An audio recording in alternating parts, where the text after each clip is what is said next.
Hello and welcome back to Lane 4 Podcast. Today we are here with Alex Cohoon, who is a British record holder, a European swimmer, and an Olympian. Hi Alex, how are you today? Yeah, I'm good, thank you. Thanks for having me on the podcast. Uh, yeah, it's nice to be on here and chat about stuff. Yeah, good to hear from you. So why don't you start by telling us a little bit about yourself? So I'm a swimmer, obviously. Just pretty new to the sport. I swim sprint freestyle. Currently training at Loughborough uni squad, but this year I'm actually switching to the national centre. So a bit of breaking news. Uh, so yeah, I'm looking forward to getting back to it on Monday. I don't know when this comes out, but Monday the 16th, I get back to it. So yeah, it's a bit about me. Yeah, good. So obviously it's just been Olympics, which you went to. How does it feel to be an Olympian? How was like the whole Paris experience? Was it good? Yeah, it was good. Yeah, I really enjoyed it. It was just everything you really dream of, to be honest. Like the village, like the big name athletes are all there. Uh, the arena was just unbelievable. I remember we're in the 4x1 heat, we were in the same heat as France, and the crowd is just like for a morning swim, it was just unbelievable. Yeah. Yeah, everyone said that France, every time France and like Leon Marchand came on, everyone was really excited. Everyone Yeah, got because I really happy. watched a few final sessions, and when Marchand swam, it was just like I've never seen anything like it. Yeah. So you mentioned you were kind of new to swimming, and obviously you were a rugby player. So what kind of like changed your mind about like that? I think growing up, I always wanted to be a rugby player. That was like the main goal.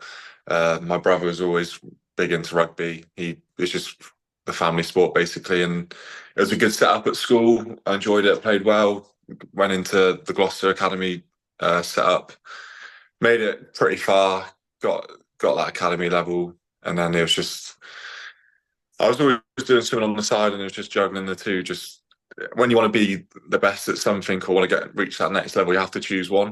And Yeah. I just thought best for me it would just be swimming. I had a bit of a growth spurt. It was it was better suited for me. I did like rugby.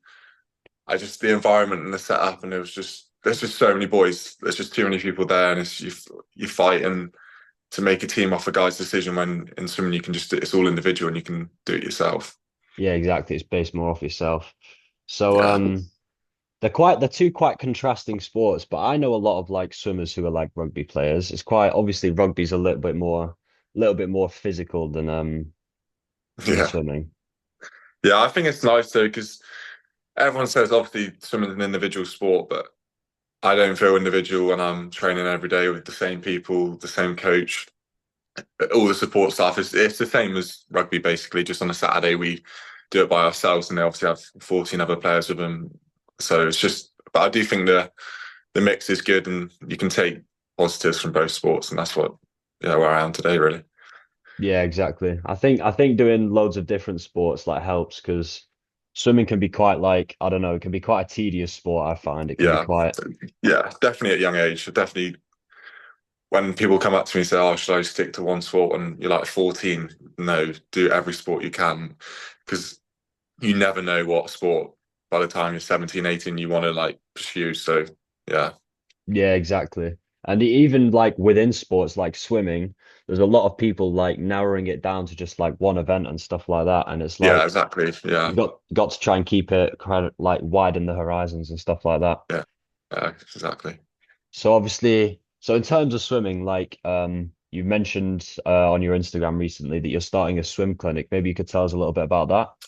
It's not my swim clinic. It's just Oh yeah, okay.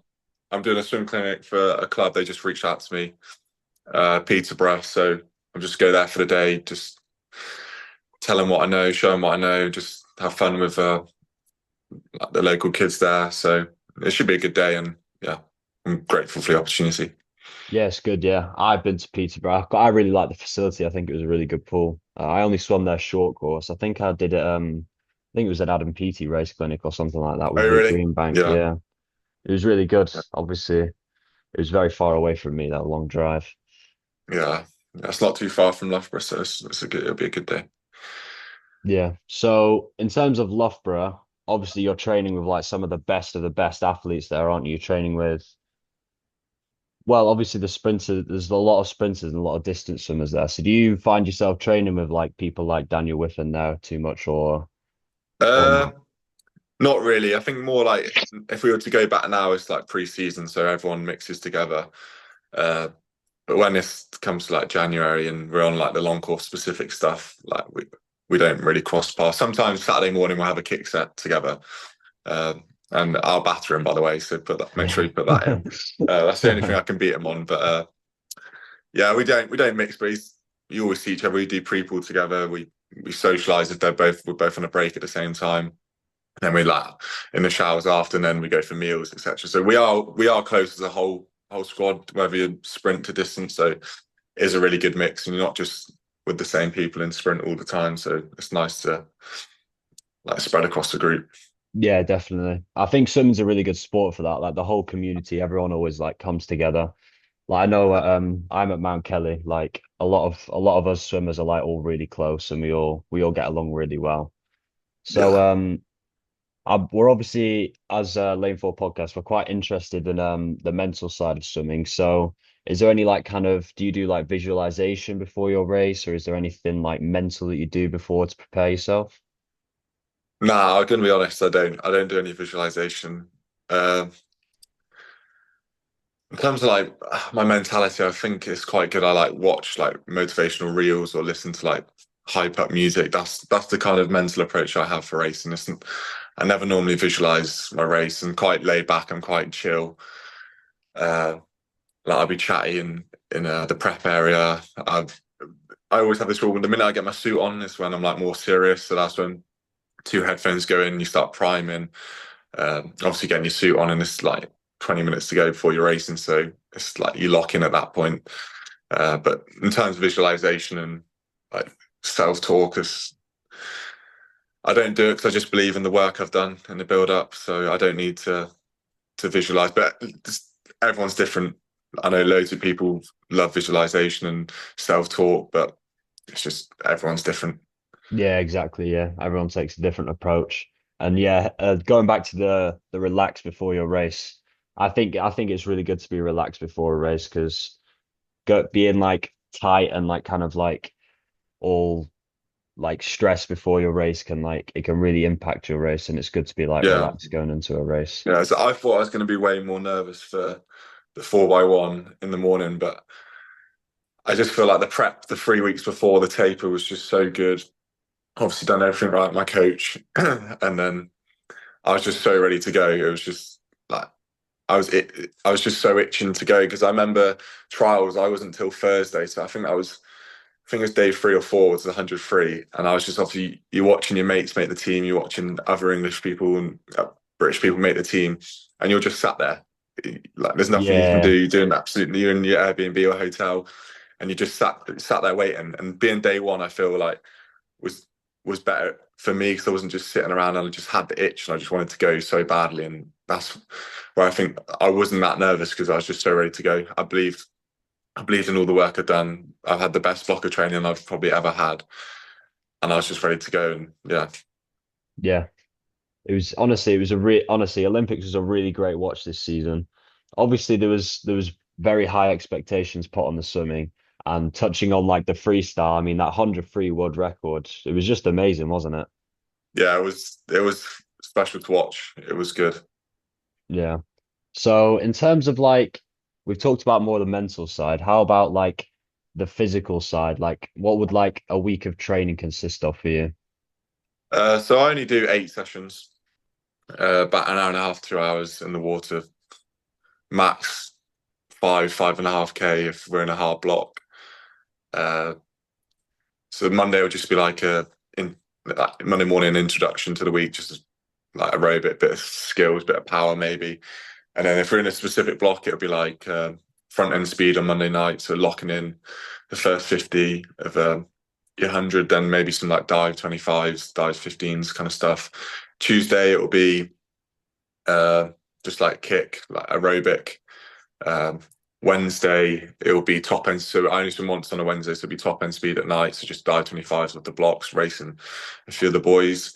Uh, Thursday will be like recovery, like aerobic. Friday is pretty much the same pattern. It's either kick or skills or just aerobic, and then it'll be back end speed um, Friday night just to lock in, and then Saturday will be kick set, and then I gym Monday, Wednesday, Friday. But if it's like January, we like getting back into it, I might gym 4 times. So it all depends. I mean, everyone talks to support staff. There's coaches there, so we all decide whether I need to go 4 gyms, whether I need to go 45k, 35k when regen comes in. There's so many bits and bobs that we all come together and have meetings after meetings to discuss to get it all right.